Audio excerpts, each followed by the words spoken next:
a very big thank you to Mr. Robert Tenga for certainly laying down that very important contextual basis of this particular intervention.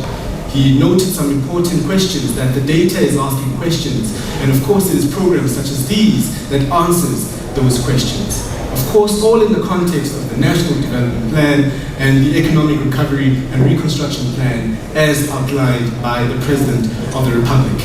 Now, on that note, ladies and gentlemen, it gives me a great pleasure to welcome our host here this morning, who is the Sasol Executive Vice President that is responsible for Human Resources and Stakeholder Relations. Ladies and gentlemen, help me in giving a very warm welcome to Ms. Charlotte Mokoena on stage.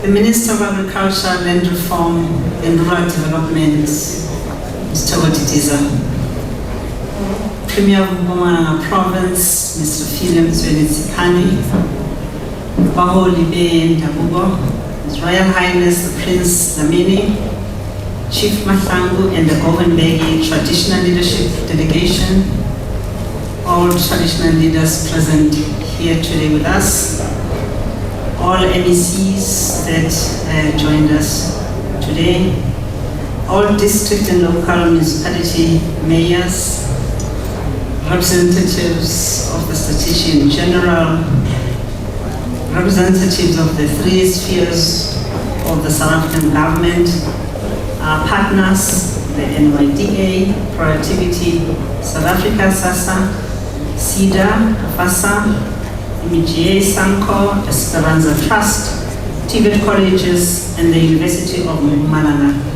Members of the media, the executives of Sasol and my colleagues, Sasol employees, distinguished ladies and gentlemen, all protocol observed, good morning. A renowned Brazilian novelist, Paulo Coelho, writes in his famous book, The Alchemist, that when a person really desires something, the entire universe conspires to help that person to realize their dream. While the road to this momentous occasion has been a long and often challenging one, today's launch of the Bridge to Work Employability Program is testimony to these words. The difference, though, is that Bridge to Work is not a realization of just one person's dream, but the dreams of individuals, communities, a committed organization that cares deeply for its people. Together with our strategic partners in government and civil society, we all share a common vision to improve the lives of our communities. We all want to see people prosper by participating meaningfully in growing the economy nationally and locally. This launch could not have taken place at a better time, especially reflecting on those sobering numbers and play of our socio-economic landscape. This month, I'm certain Mr. Robert Tenga, as representative of the Statistician General, you unpack these figures in greater detail. As you release the unemployment figures for the second quarter of 2022, it was also quite sobering, much as it looked like it was improving. The official unemployment rate decreased from 34.5% in the first quarter of 2022 to 33.9%. The total number of unemployed youth aged 15 to 34 increased to 4.8 million. This is gravely concerning, as South Africa has largely a population of young people, as we've just seen. We are launching the Bridge to Work program at a time when global societies and communities are dependent.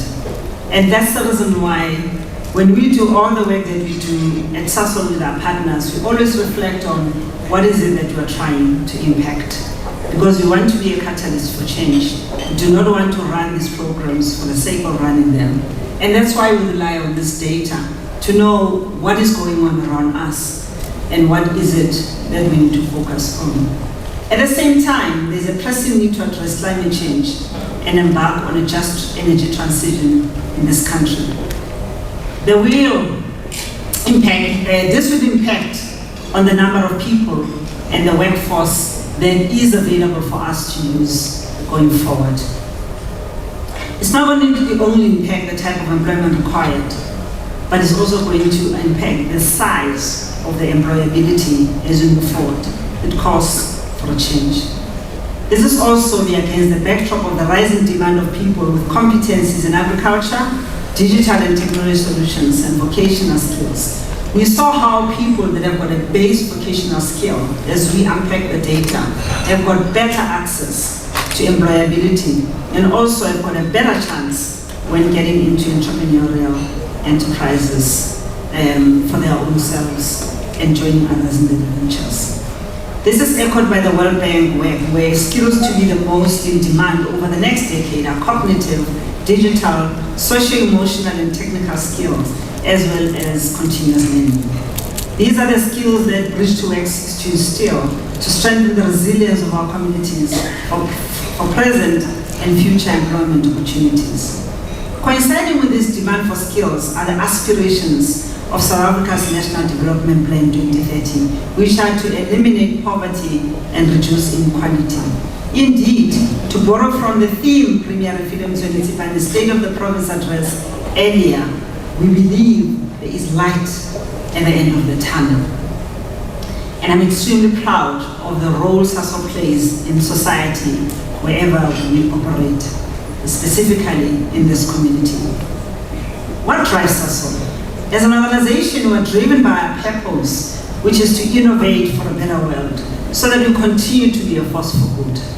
We are committed to delivering on our promise to society, which is to be a catalyst for positive change, driving shared socio-economic value. In order to do this, we need to be aware of our current and future challenges and the opportunities that can be leveraged to enable this. Sasol is on a journey to give effect to a just transition as we pursue our 2050 net zero ambitions and decarbonize our future and our society. We see the vision of Sasol's just transition as a shared value proposition that will come to life through the inclusive transformation of our business, inclusion of our people, and inclusion of our society. As we progress on this journey, we recognize that our decarbonization pathways to deliver on our 2050 net zero ambition will have a socio-economic impact on our communities and workforce. I'm pleased to say that Bridge2X forms part of a portfolio of pilot initiatives to build our community's resilience to foster inclusive and sustainable economic growth. I'm particularly proud of the collaboration with our social development partners, as I mentioned them earlier. This multi-stakeholder collaborative model will ensure that we maximize positive impact on our communities, because we cannot do this all by ourselves. As an umbrella program, Bridge2X comprises of IPEPE, which you have seen earlier today, and this is intended to grow the number of successful smallholder farmers, which we hope they will become large-scale farmers in the future. It also has community welding, and creating qualified welders to meet the required skill level of new and existing industrial projects.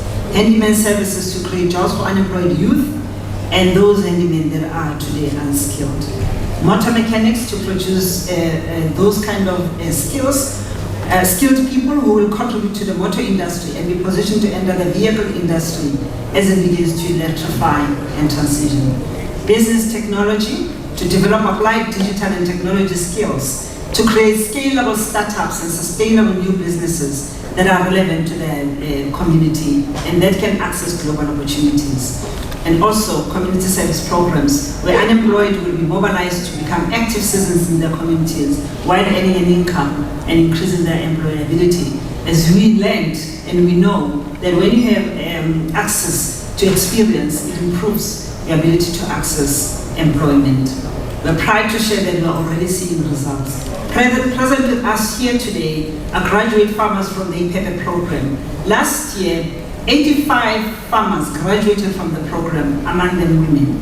The farmers trained at the Buhle Farmers Academy include the 37 graduates present today. This total number brings our full impact to beneficiaries, that number 88. This is in addition to the 300 plus that have already trained in the Governbeki municipality. Our goal is to produce as many farmers as we can, together with our partners, to boost the local agricultural sector. We have looked, Minister Tidiza, to premium program and economic development plans, that it is indeed a low agricultural sector that pushes the economy of Mpumalanga, and that's the reason why we looked up to playing and being a participant in that program. Minister Tidiza, you mentioned earlier this year when you tabled your department's budget vote for debate in the National Assembly that you believe one of the important elements for transformation and inclusive growth is the use of public-private partnerships. It is for this reason that Sasol is handing over the 285-hectare Esperanza farm to the Department of Agriculture, Land Reform and Rural Development. It will be under the auspices of a 99-year lease to develop emerging farmers. We believe in this type of partnerships.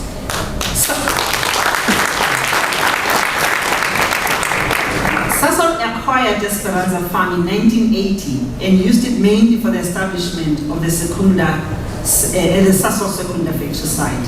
The land was then used by the Esperanza Trust to promote vegetable and chicken farming by community members before being leased to the Governbeki municipality after the trust dissolved. Part of this expansive piece of land is currently used for agriculture and manufacturing activities. We're appreciative of your support, Minister, and for sharing in the vision of Ipepe. We have absolute trust in your department's pledge to ensure that more emerging farmers receive support and access to land to boost the agriculture sector. As a signature of the Global Compact, it is critical that we work to build the resilience of our communities, including our employees, to support that those who rely on our value chain are capacitated not only to sustain livelihoods, but also thrive as the transition unfolds. In closing, I'd like to congratulate all our IPEPE graduates who are here with us today. This is just the beginning. We look forward to hearing and sharing your stories as you continue to make your communities proud. We look forward to being your customers of the produce of your labor. To our partners, thank you for your unwavering support and willingness to play a significant role in transforming the livelihood of our people.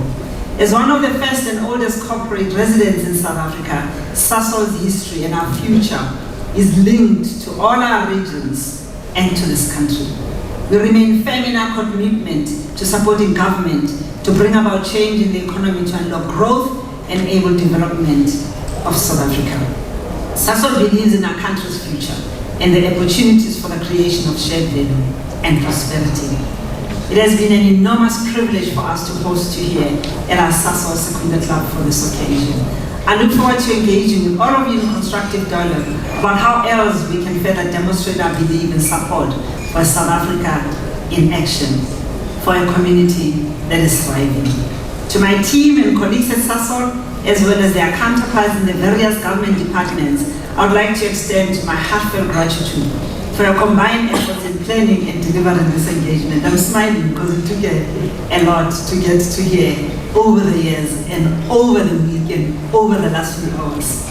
Thank you for the many waking hours you put into making today a success and ensuring we could enjoy the proceedings safely. Again, I thank you all most sincerely for joining us today and look forward to a thriving South Africa and a developing South Africa where everybody is part of the future that brings us all our aspirations and we leave no one